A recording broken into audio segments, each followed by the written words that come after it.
Steve. Carlos Ramirez, NBC Bay Area and Telemundo. Now the game's over. Could you talk about how today impacted you as a coach and your team before the game, maybe even the start and now after the game with what happened today in this country?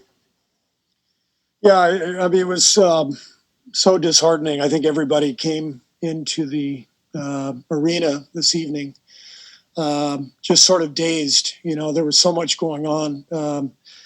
The great news, this morning out of Georgia, for those of us who feel like change is needed in this country, those two victories in the Senate races were amazing news.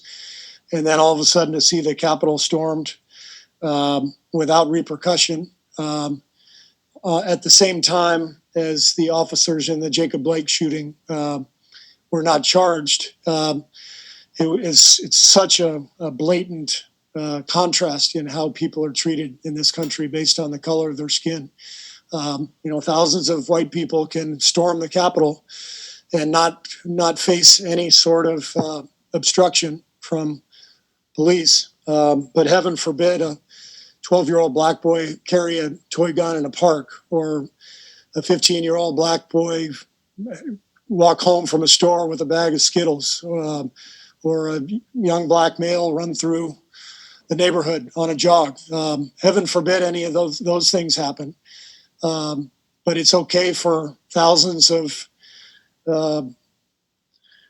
traitors, basically, storming the Capitol, and we're not going to put up any resistance. We're just going to allow it. So, a blatant display of the inequity in our country. And I think, given that the vast majority of players in our league are African American,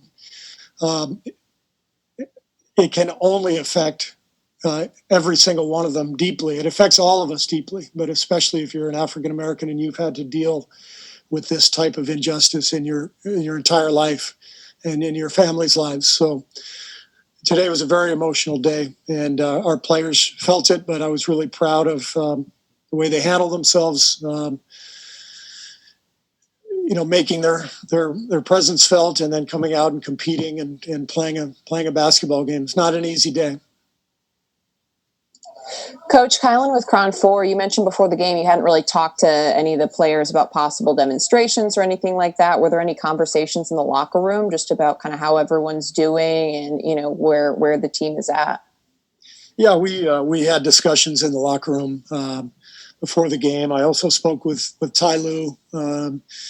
We checked with each other to see, what the teams had planned, if anything. And as you saw, both teams ended up kneeling during the anthem as a sign of our concern for racial injustice. And I think there was an added message today, given the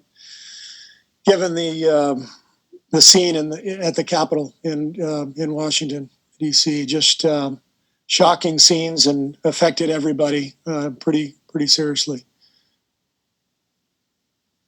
Thanks, everybody. Have a good night. We'll see you tomorrow.